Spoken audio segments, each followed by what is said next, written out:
बहुत पुराने जमाने की बात है, जब शहरों में ऊंची ऊंची इमारतें नहीं थीं, न सड़कों पर शोर मचाती गाड़ियां दौड़ती थीं और न रातों को बिजली की रोशनियां जगमगाती थीं।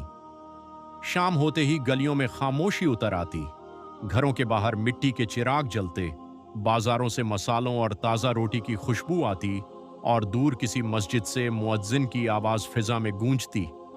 ऐसे ही एक खामोश और पुरसुकून गांव में दो यतीम भाई रहते थे, हसन और हुसैन। इन दोनों की जिंदगी शुरू ही से आजमाइशों से भरी हुई थी। हसन बड़ा भाई था, संजीदा, कम बोलने वाला और जिम्मेदार। उसकी आंखों में उम्र से पहले ही पुख्तगी आ गई थी। हुसैन छोटा था, मासूम, नरम दिल और बातूनी। उसके चेहरे पर हमेशा हल्की सी मुस्कुराहट रहती, गोया वह हर हाल में उम्मीद का दामन पकड़े रखता हो। उनके वालिद एक मेहनती लकड़हारे थे। वह रोज जंगल जाते, लकड़ियां काटते और बाजार में बेचकर घर का खर्च चलाते। अगरचे घर गरीब था मगर सुकून से भरा हुआ था। माँ मोहब्बत करने वाली औरत थीं। हर रात दोनों बच्चों को अपने पास बिठाकर नसीहत करती, बेटो, दुनिया में माल हमेशा नहीं रहता, मगर अच्छा अखलाक हमेशा इंसान के साथ रहता है। हसन और हुसैन उस वक्त इन बातों की गहराई न समझते थे, मगर किस्मत उन्हें जल्द ही इन अल्फाज का मतलब समझाने वाली थी। एक साल गांव में सख्त बीमारी फैल गई। लोग एक एक करके बीमार होने लगे। पहले उनके वालिद बीमार पड़े, कई दिन बुखार में जलते रहे और एक सुबह खामोशी से दुनिया से चले गए। घर में जैसे कयामत टूट पड़ी। माँ ने खुद को संभालने की कोशिश की मगर गम ने उनकी सेहत छीन ली। वह कमजोर होती गई।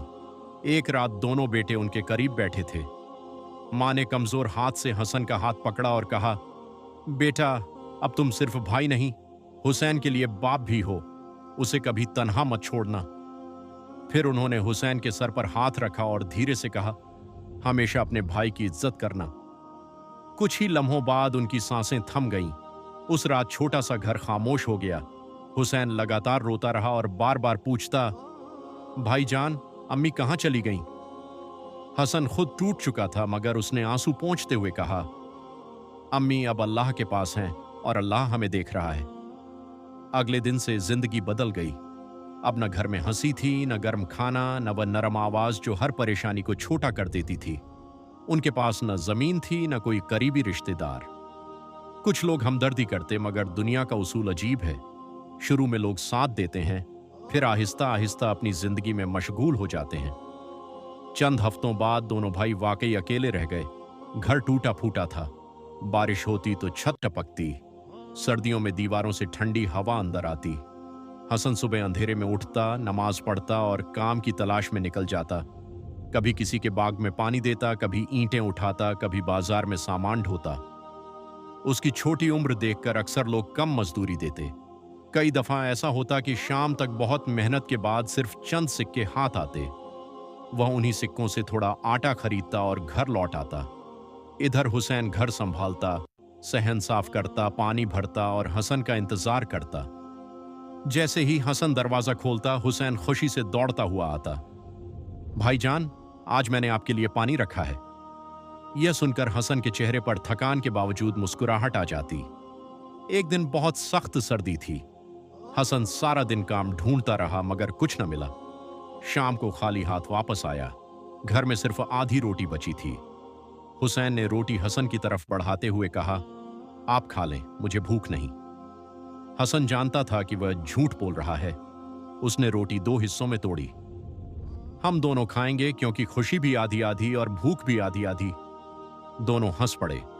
गरीबी ने उनसे बहुत कुछ छीन लिया था मगर एक चीज न छीन सकी, भाइयों की मोहब्बत। एक दिन गांव में एक मालदार सौदागर आया।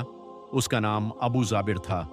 उसके कपड़े कीमती थे, खुशबू तेज थी, बातें नरम मगर दिल सख्त। उसने दोनों भाइयों को देखा और सोचा, ये बच्चे मेहनती भी हैं और बेसहारा भी, बेहतरीन नौकर बन सकते हैं। वह उनके करीब आया। बेटो, तुम यहां क्यों तकलीफ उठा रहे हो? मेरे साथ शहर चलो, वहां अच्छा काम, अच्छा खाना और अच्छी जिंदगी मिलेगी। हुसैन के चेहरे पर उम्मीद जाग उठी। रात को उसने हसन से कहा, भाईजान, शायद यही हमारा मौका हो। हसन को शक था मगर छोटे भाई की उम्मीद देखकर मान गया। अगली सुबह दोनों अपना मुख्तसर सामान लेकर अबू जाबिर के साथ रवाना हो गए। सफर लंबा और थका देने वाला था। सहारा की गर्म रेत, पहाड़ी रास्ते, सर्द रातें और लगातार चलना। रास्ते में हुसैन पहली बार दुनिया की वुसअत देख रहा था। भाईजान, दुनिया कितनी बड़ी है, हसन ने जवाब दिया। और इंसान का दिल अगर मजबूत हो तो वह दुनिया से भी बड़ा हो जाता है। चंद दिन बाद वह शहर पहुंचे। शहर वाकई शानदार था। बड़े बाजार, ऊंची इमारतें, ऊंटों के काफिले, शोर, रोशनी और भीड़। मगर जल्द ही उनके ख्वाब टूट गए। अबू जाबिर उन्हें एक बड़े गोदाम में ले गया और सख्त लहजे में बोला, अब यही तुम्हारी जगह है। मगर आपने तो कहा था। हसन ने हैरानी से कहा। खामोश, अबू जाबिर गुस्से से बोला। अब दोनों भाई अमलन कैद थे। सुबह से रात तक काम, भारी बोरियां, गर्द, थकान और कम खाना। हुसैन अक्सर रात को रोता। मुझे अपना घर याद आता है, हसन उसे तसल्ली देता। हर रात के बाद सुबह आती है। एक रात शदीद बारिश हो रही थी। हसन दरवाजा बंद करने निकला तो उसने एक बूढ़े फकीर को बारिश में भीगते देखा। फकीर कांप रहा था। बेटा, क्या एक रात के लिए पनाह मिल सकती है? हसन के पास खुद कुछ न था, मगर उसने फौरन कहा, आइए। उन्होंने फकीर को अंदर जगह दी। अपना खाना भी उसे दे दिया। हुसैन ने अपना बिस्तर भी उसके साथ बांट लिया। फकीर सारी रात खामोश बैठा रहा। सुबह जाते हुए उसने हसन को एक चाबी दी। तुम दोनों का दिल अमीर है, ये चाबी तुम्हारी किस्मत बदल सकती है। फिर उसने पुरानी जामा मस्जिद का पता बताया। रात को दोनों वहां पहुंचे। मस्जिद वीरान थी। गर्द आलूद दीवारें, टूटे स्तंभ, खामोश सहन। पीछे एक छोटा दरवाजा था। हसन ने चाबी लगाई। दरवाजा खुल गया। अंदर एक कमरा और उसमें एक बड़ा संदूक। संदूक खोला तो सोने के सिक्के चमक उठे, चांदी, कीमती कपड़े और एक खत। खत में लिखा था, यह खजाना उस शख्स के लिए है जो मोहताज हो मगर लालची न हो। हुसैन खुशी से रोने लगा। भाईजान, अल्लाह ने हमारी दुआ सुन ली। हसन खामोश खड़ा रहा। उसकी आंखों में आंसू थे। यह सिर्फ हमारे लिए नहीं, दूसरों के लिए भी है।